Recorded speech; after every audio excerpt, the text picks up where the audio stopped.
During this, we both heard what sounded like something saying, "Help!" that didn't know how to say help. My question is, how are people seeing doppelgangers of other people and not of themselves, if this is what the phenomenon is, or the scientific evidence is? Now that's the $1 million question. So if this guy's very chill and laid back, and this thing, or it, was very angry, maybe it was his actual doppelganger.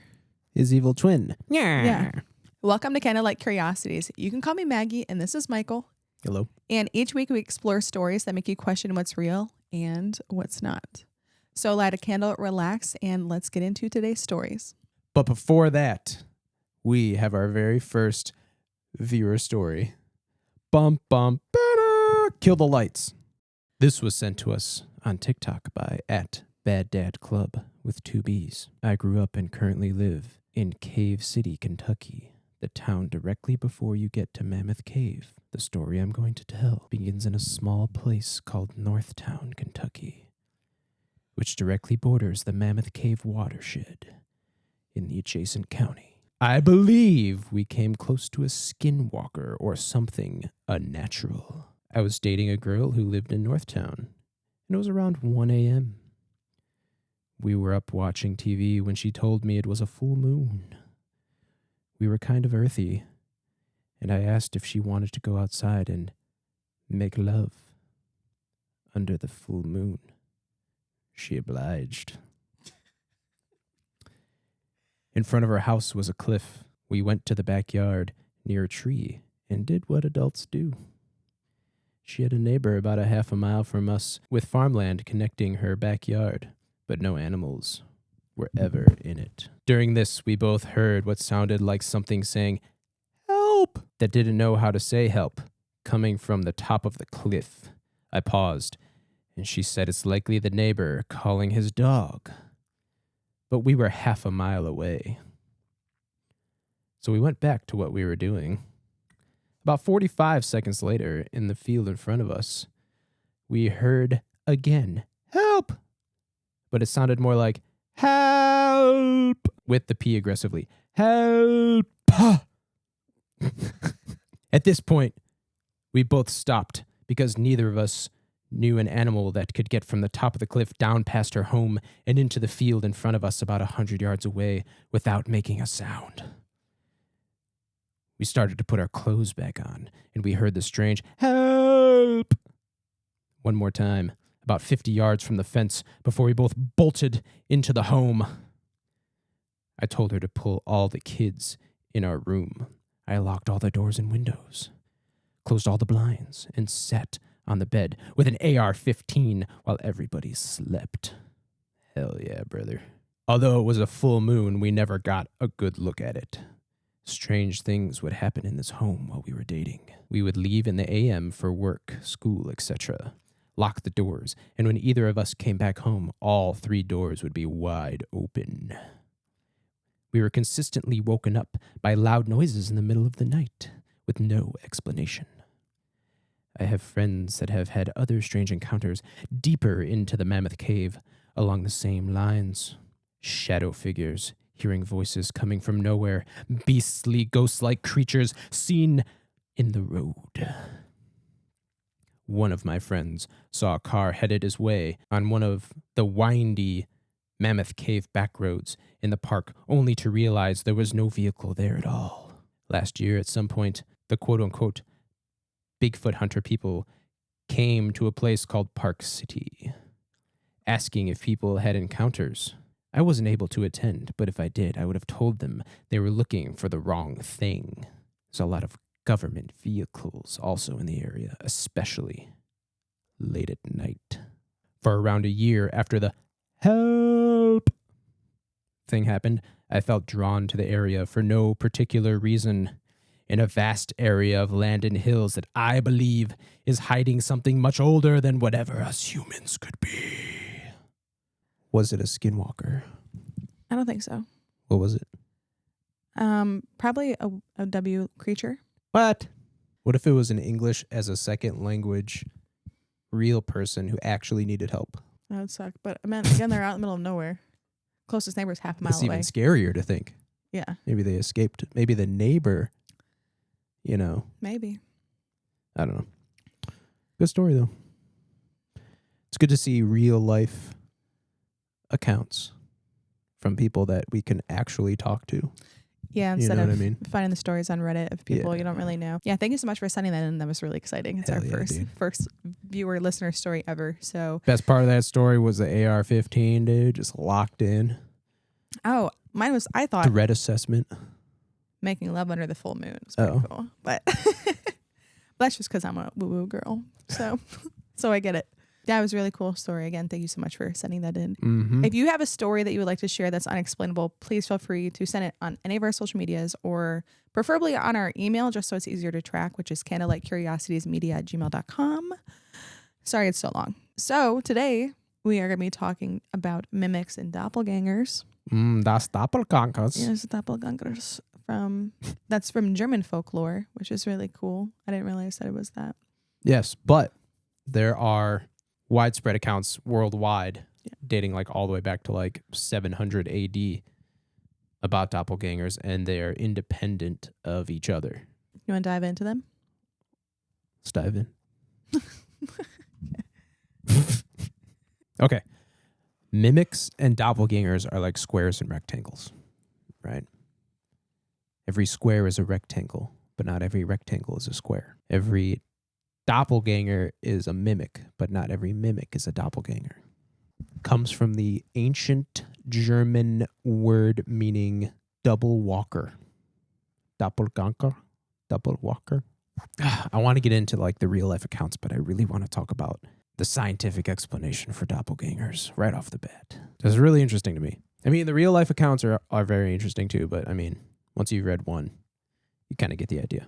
Like somebody saw themselves. There's a neurological explanation for doppelgangers. It's called autoscopy or that's got to be autoscopy. Can't be autoscopy. It sounds weird. Autoscopy? I feel like that sounds better than autoscopy. All right. Autoscopy is the experience of seeing one's own body projected into external space. How does this happen, you might ask? Well, science has an answer.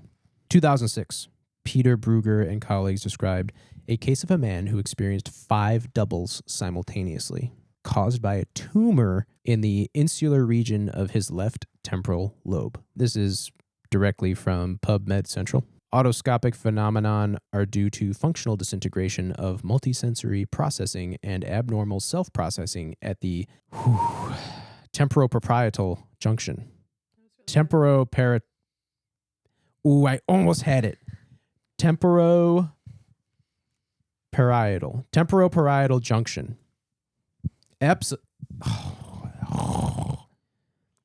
Epilepsy, specifically temporal lobe epilepsy, is one of the most common disorders in which autoscopic experiences are reported, and they commonly occur as auras before seizures. In other words, the brain, when misfiring in specific regions, can project a convincing, visible copy of your own body into the space in front of you. People aren't imagining it in the usual sense. They are genuinely seeing themselves. The experience is neurologically real, even if the source is internal. So let me ask you, are people seeing doppelgangers? Or do they have one of the most widespread neurological ailments known to man, also known as epilepsy? If your brain can 110% convince you that you are seeing an exact copy of yourself in real space, in real time, doing all the things you do, and you 100% believe it with your conscious mind, would you not immediately go to a supernatural explanation for such thing? My question is, how are people seeing doppelgangers of other people and not of themselves? If this is what the phenomenon is, or the scientific evidence is. Now that's the $1 million question. Do you have any thoughts on clones? Yeah. We can definitely clone people. Do you think that these doppelgangers are clones? Or do you think it's like a spirit or an entity? No. Or just I mean, maybe in modern times, but people didn't have cloning technology in 1822. Time travelers. Why would a time traveler... You know what? Taylor Swift? You seen that one? I don't think that it's a clone. I think it could be a clone. I think that's going straight into like demonic possession. Yes, like like a transference, like a soul transference. Yeah, like and then they take on the physical quality. They have to like look like, they have to find someone who looks like them so that they can make it easier. Yeah, it's with a lot of celebrities. Jim Carrey. I don't think he sold a soul. I think he's dead. Yeah. Could be. I think they replaced him. And then they gave the guy a bunch of plastic surgery so that it would be harder to identify. It's a psyop. They create controversy about it, and then they throw out like 3 possibilities, and then no one really knows, and then everyone just moves on. Yeah. But the man himself hasn't made a comment on it. So the video I told you about the other day that I saw on TikTok of this I think she's a psychic medium claiming that Selena Gomez has an interdimensional being inside of her, and that she's yeah, that really did scare me. I don't know why that itself scared me so much, but I was like, oh my God, like how many people around us are something else, you know? And like to reach that part of fame also, it's like, what are you giving up to get that stuff?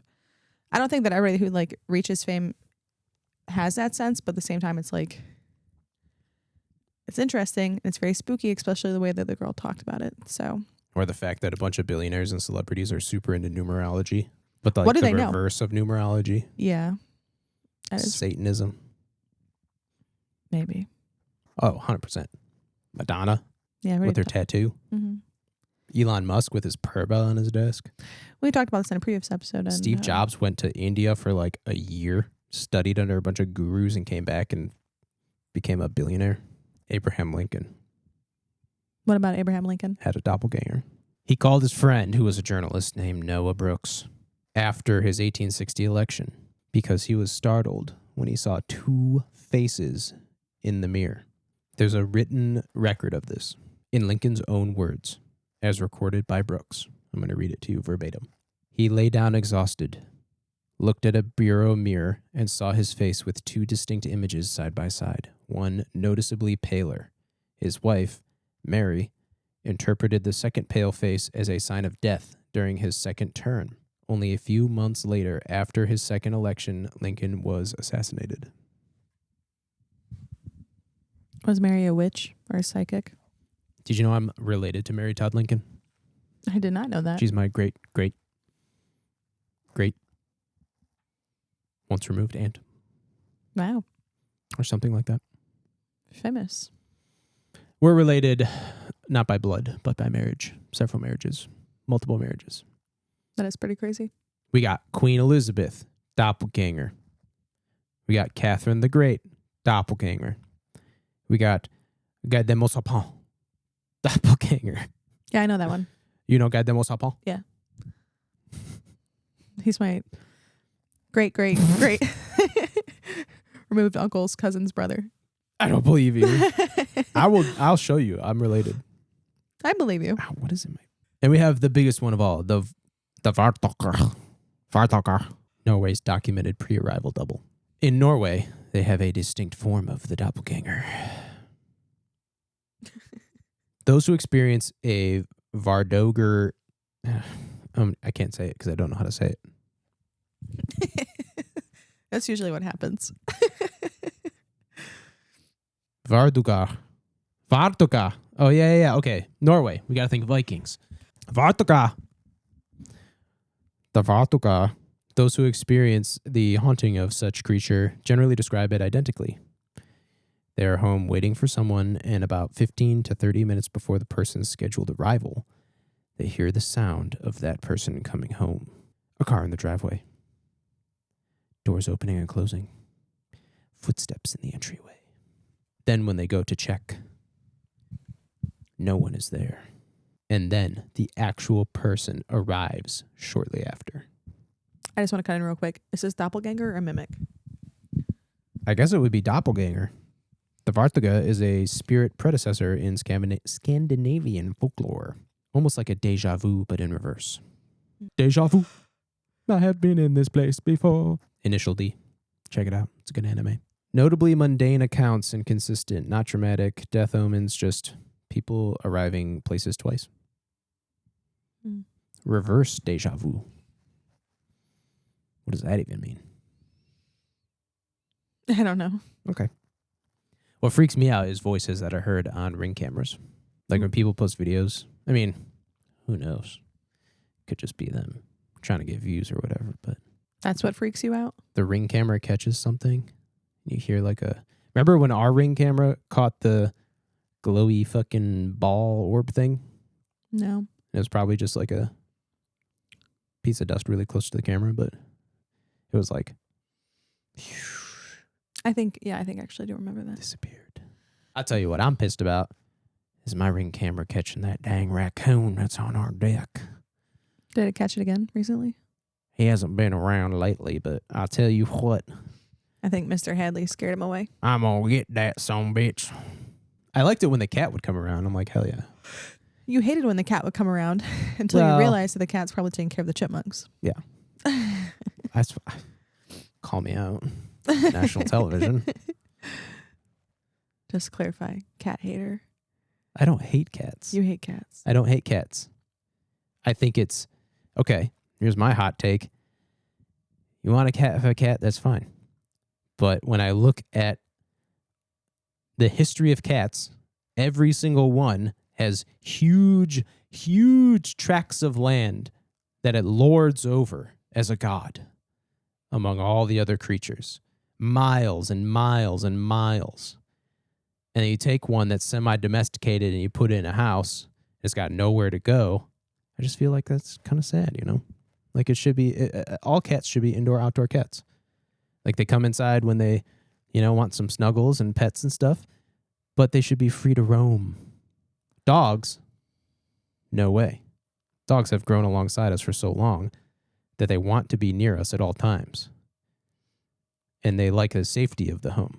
The cats, I feel like they're just trapped. So we could get a cat as long as it's an indoor, outdoor cat.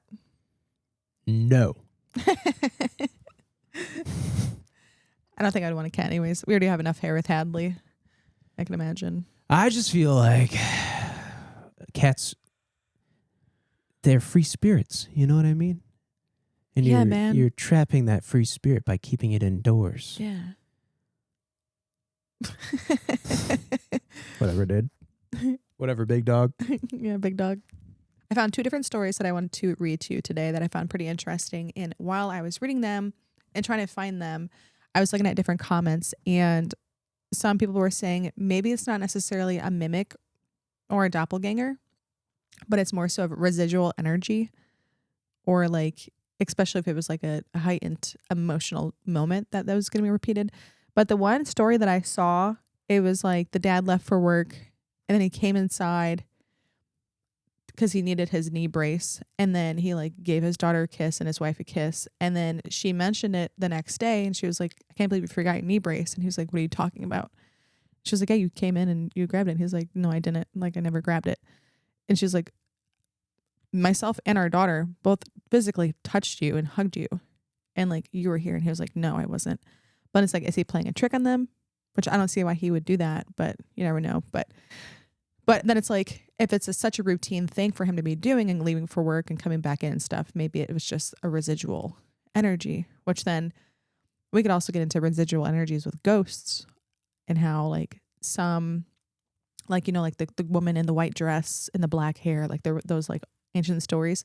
Maybe that's just because there was such a traumatic event that happened, heightened emotions, higher energy levels, whatever, and it just keeps it looping, like it's stuck on a loop. But that's a story for another time, or something to get into for another time. But for now, I have a story about mimics and a story about a doppelganger to read to you. So this first story was posted in r/paranormal by Reddit user EZZZRAAA00. Ezra. 00. 00. I think I saw a mimic. It all happened just last night, but I can't stop thinking about it. My boyfriend, his sister, her boyfriend, and I stayed outside for quite a while, playing board games, talking, laughing, etc. To be clear, we were completely sober. When we realized it was already late, we started to tidy up the table and slowly head inside. Now, my boyfriend's sister went to the bathroom and her boyfriend was standing right in front of the bathroom, which is important in the story. From where he was standing, he had a perfect view of what was happening in the corridor leading from the entrance because the door to the corridor to the inside of the house was glass. Okay, got it. My boyfriend started collecting things from the table outside the house and headed to the boiler room, right next to the glass door to put the trash away. Since I didn't have much to do, I followed him. The moment he noticed me walking next to him, my boyfriend smiled without a word and disappeared behind the door to the boiler room, which was already a bit strange when I think about it now. First of all, my boyfriend rarely smiles at all, let alone for no reason. Wow.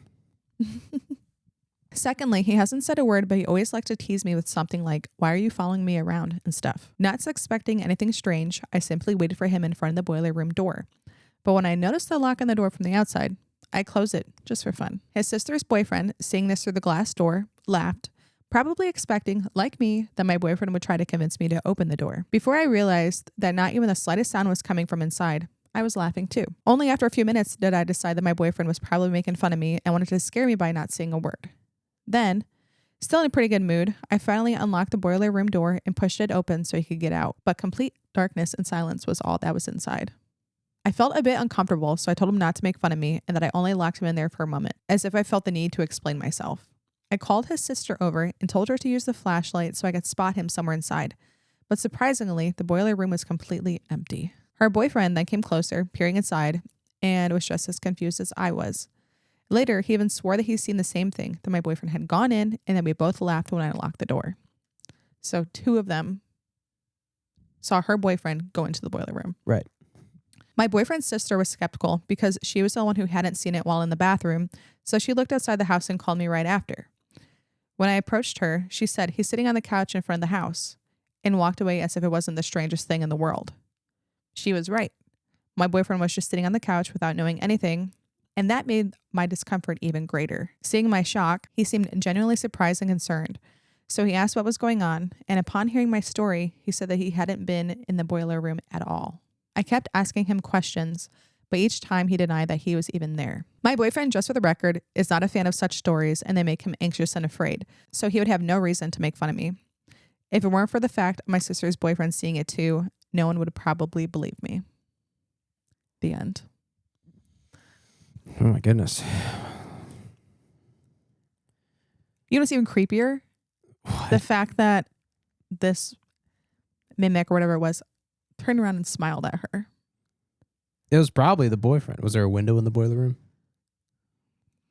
Because I tell you what, when I was a kid, one of my favorite things to do is everybody be watching TV or like my mom or my sister or whatever. Oh.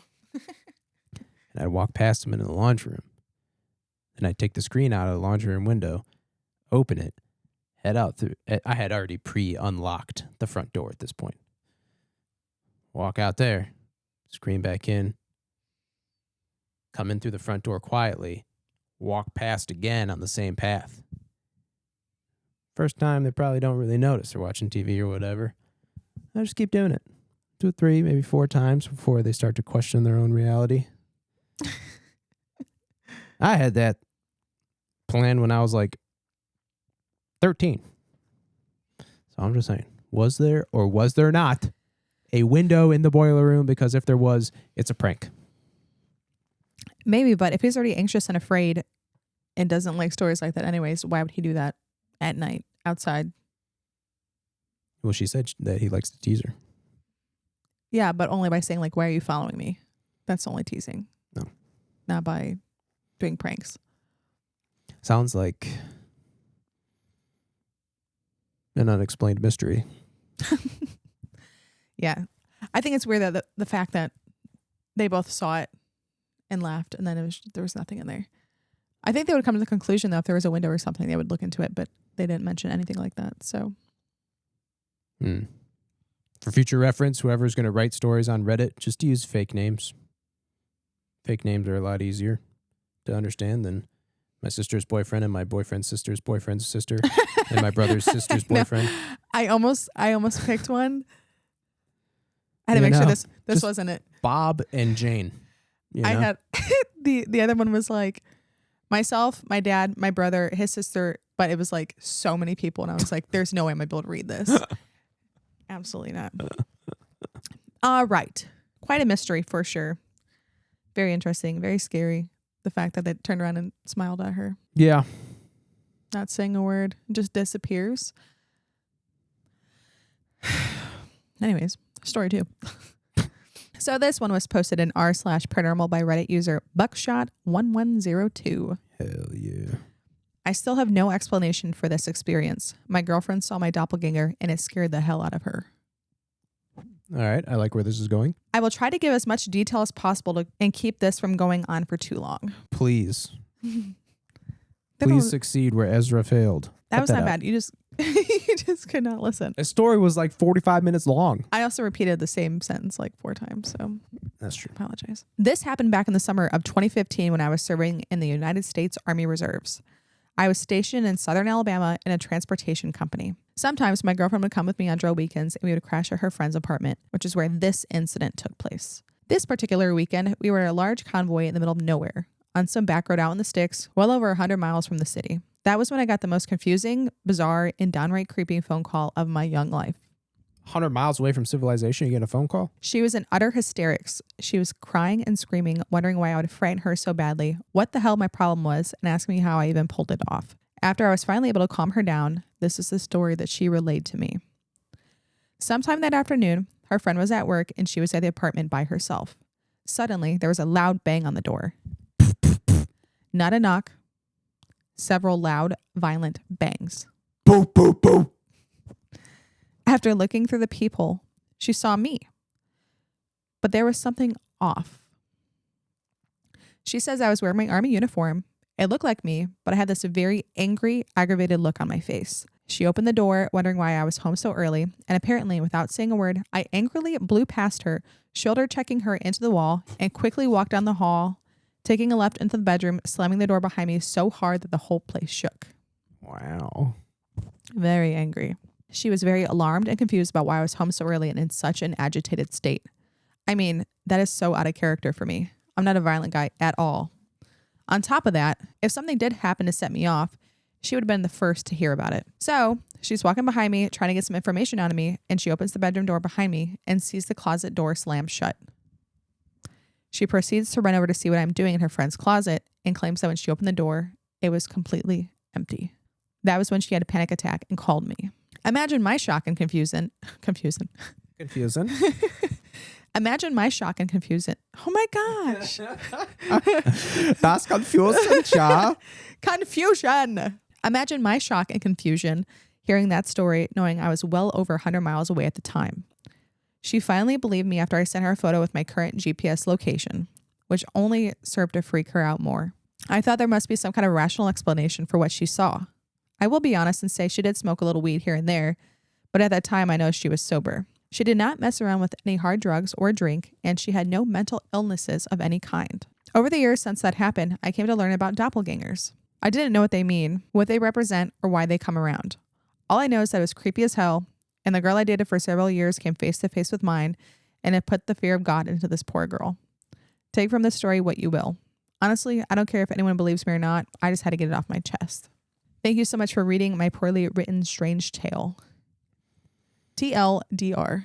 Too long, didn't read. Damn, I'm amazed at how many of you guys have similar stories. Thanks so much for the comments and awards. I think this was my first ever post on Reddit, and honestly, I figured nobody would check it out. I just wanted to add a few things and answer some recurring questions. First off, she and I are no longer together. Not that that's relevant, but we are still good friends. I called her this morning and talked to her about the scariest moment of her life, as she put it. According to her, it looked exactly like me. Same eye and hair color, same height and everything. The only difference between my doppelganger and I was temperament. I'm a very easygoing dude, and she and I didn't fight or argue much. I mean, she's seen me angry before, obviously, and even when I was angry with her, we had good communication. I've never been that kind of guy who gets mad and doesn't speak to someone, especially a significant other, because frankly, that's immature. Hell yeah, brother. According to her, this thing wanted in. From the way it was pounding on the door harder and harder, it eventually would have come in one way or another. Then, for whatever reason, it practically ran over her trying to get down the hall.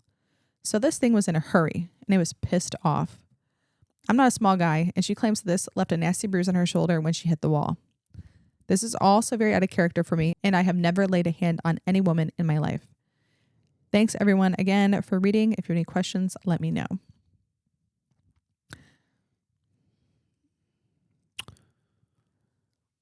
Suspicious. Yeah.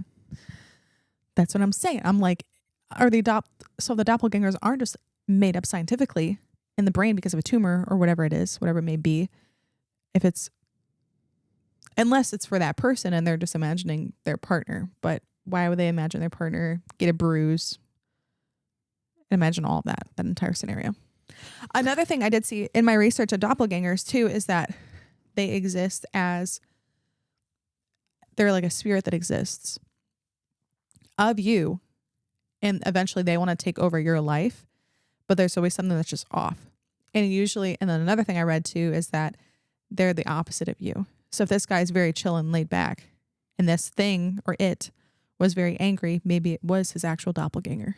His evil twin. Yeah. Literally, that's kind of what they call it. So I'm not fully convinced. All right. Give me your theory. Could be a lot of reasons. Give me one. Okay. She smoked too much weed and had a psychotic episode. Bruce herself. Probably. He said that she wasn't smoking that time. She could have lied. Maybe she was having a encounter with another man. Had to cover it up.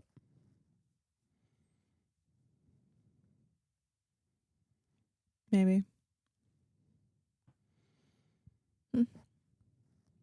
How do you get a phone call hundreds of miles away from civilization? It doesn't say 100 miles away from civilization. He was 100 miles away from where she was at. Oh, I thought he said 100 miles away from the nearest town. I think it's from that town. It was 100 miles away. Well over 100 miles from the city. They're out in the middle of nowhere on some back roads. They could have still had service, I guess, way out there. Yeah. I've been in the back roads and have. Bar, too. Yeah. Wi-Fi. Interesting. Spooky. If I saw you, and again, like when I was looking for like longer stories. There was so many stories, but they were like 3 sentences. And a lot of them were literally, I was sitting on the couch and I saw my husband walk past me into the kitchen where he called for me and I went in there.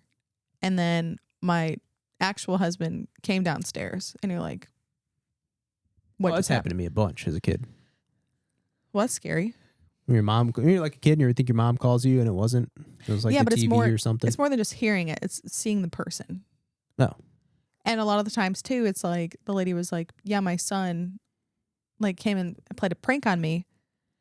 And then I saw him later that day and I was like, why did you do that? Like that wasn't very nice. And the kid was wearing different clothes. So I guess the kid could have changed out the clothes, but he was still in the same clothes he wore all day.